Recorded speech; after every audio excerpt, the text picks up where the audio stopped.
Picture Britain in chaos, warring tribes, crumbling Roman roads, and uncertainty everywhere. Out of this turmoil, legends speak of a mysterious boy Arthur raised far from the throne he was destined for. But was Arthur real? Or just a mythic figure woven from Celtic stories and medieval ambition? Historians debate his origins endlessly. Some point to 6th century battle lists, others to Geoffrey of Monmouth's imaginative chronicles. It's like tracing the DNA of a word-of-mouth story. Where do facts end and legend begin? Now, you might be thinking, if he was so important, why don't we have concrete records? Great question. In fact, the so-called Arthurian gap in written sources almost 400 years fuels both skepticism and fascination. Here's the twist. Absence of evidence isn't evidence of absence. Sometimes, a lost parchment changes everything. Recent archaeological digs at Tintagel have unearthed luxury pottery and the name Artognu carved in stone. Coincidence? Or a tantalizing clue? Let me tell you, with every discovery, Arthur's shadow grows sharper yet never fully comes into focus. And that uncertainty is where his legend gets its power. We all know the image.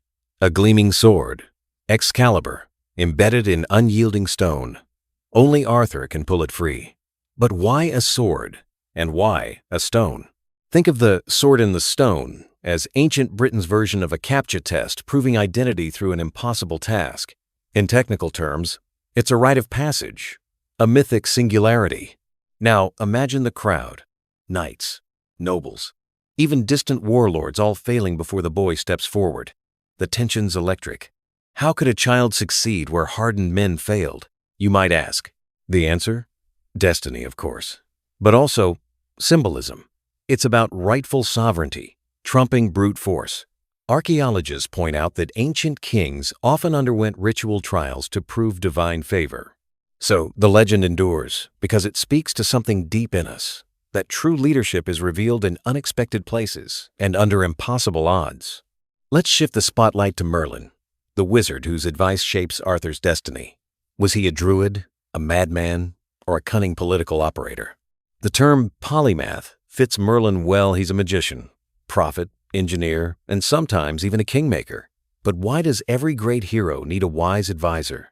Now you might say, isn't Merlin just a plot device?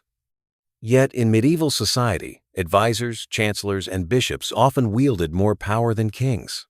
Merlin's role mirrors that realpolitik reality. The legend transforms him into a bridge between worlds. Roman logic meets Celtic mysticism. He's the operating system running in the background, quietly shaping outcomes. So next time you hear someone credited as the genius behind the scenes, remember Merlin set the gold standard for mentorship. Camelot. The name conjures images of soaring towers, gleaming halls, and an age of chivalry. But was Camelot real, or an aspirational blueprint? Urban planners today might call Camelot a utopian prototype, a city designed more for inspiration than practicality. Camelot's Roundtable, for example, is an early lesson in the power of distributed authority. But here's the conflict. Real medieval courts were rife with backstabbing, food shortages, and disease. So why imagine this shining city? Because legends often serve as mirrors, reflecting what people wish their world could be. In 13th century France, Camelot became a stand-in for everything noble and just, thanks to courtly poets like Chrétien de Troyes. Data shows over 70 manuscripts surviving from that era testament to Camelot's enduring pull. So, was Camelot ever built in stone? Perhaps not. But in the blueprint of the human heart, it's the city we're all still searching for. Knights, Lancelot, Gawain, Percival, their exploits echo through centuries. But what made the Round Table so revolutionary? Imagine the Round Table as an ancient blockchain ledger. Transparent, equal, and unbreakable. No head, no hierarchy. The idea was radical in a feudal world obsessed with rank. Of course, reality intruded. Human nature, jealousy, pride, often shattered that ideal. There's even data. Thomas Mallory's Le Morte d'Arthur catalogs at least 14 betrayals among the knights. Now, some skeptics might say, wasn't this just a medieval PR stunt? Yet the Round Table's code still inspires military and civic oaths today. Why? because it channels our longing for fairness and leadership. So, whenever you see a team working as equals, remember, they're chasing the shadow of the Round Table. What's a legend without a love triangle? Enter Guinevere and Lancelot, icons of desire and disaster. Their affair is more than tabloid fodder. It's a study in the tension between public duty and private longing. In psychological terms, they're caught between civic virtue and arrows. Let me tell you a story. In the 12th century, Chrétien de Troyes' poetry subtly hinted at forbidden love, scandalizing audiences and setting a template for courtly romance. Now, you might be wondering, why did their affair resonate so intensely across Europe? Simply put, it exposed the fragility at the heart of Camelot. The conflict? Loyalty to Arthur versus the pull of true love. The resolution? The kingdom's unraveling, as trust crumbled from within. In the end, their story asks us, can greatness survive personal betrayal? History and legend both seem to answer rarely. If Camelot was Arthur's body, the quest for the Holy Grail was his soul. What exactly was the Grail? A sacred cup, a lost artifact, or a metaphor for enlightenment? Scholars call this an archetypal quest, a journey that tests not just strength, but purity. Think of it as the original search engine, a way to seek higher meaning. Let me ask, why did only the purest knights succeed? The Grail legend sets up a conflict between inner flaws and outer achievements. Even Lancelot fails due to his affair with Guinevere. Data from medieval manuscripts shows that Grail stories spiked during times of social upheaval, when people longed for hope amid chaos. The resolution? The Grail is always just out of reach, symbolizing our perpetual quest for something greater than ourselves. No golden age lasts forever. Underneath Camelot's glittering surface, cracks began to show betrayal, ambition, and deep-seated grudges. Let's use a systems theory lens. Complex organizations are often undone by internal vulnerabilities. Think of corporate scandals or political infighting today. Now you might ask, was Camelot doomed from the start? Many legends point to Mordred, Arthur's illegitimate son or nephew, as the catalyst. But the real culprit? Human frailty. By the time the final battle looms, trust has dissolved and unity has shattered. It's a classic story arc.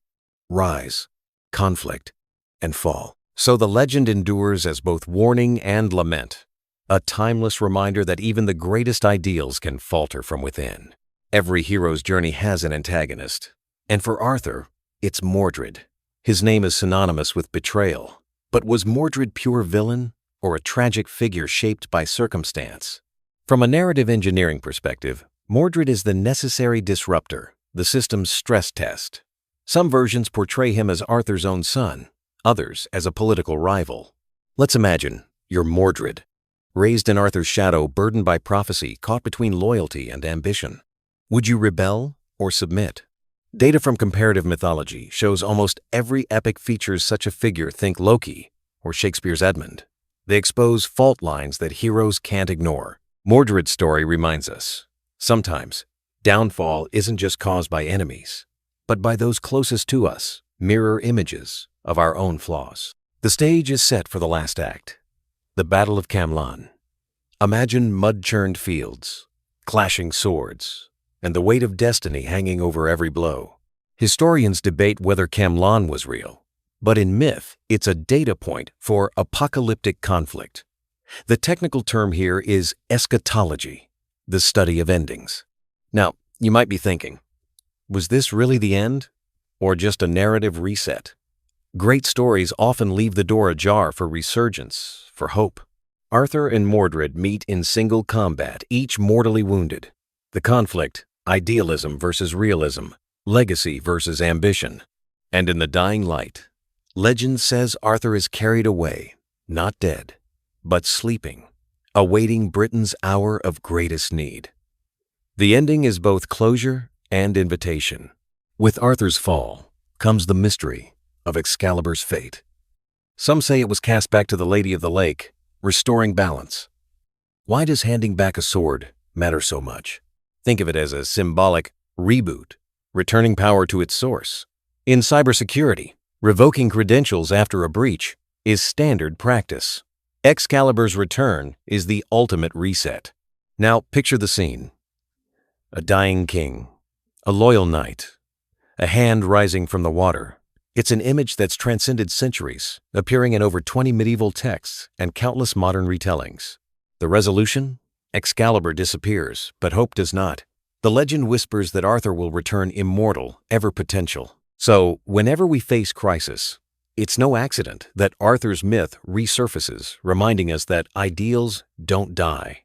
They wait, ready to rise again. Arthur's story didn't end at Camlan. In fact, it's been rebooted more times than Batman. Why does his legend endure across centuries, cultures, and media?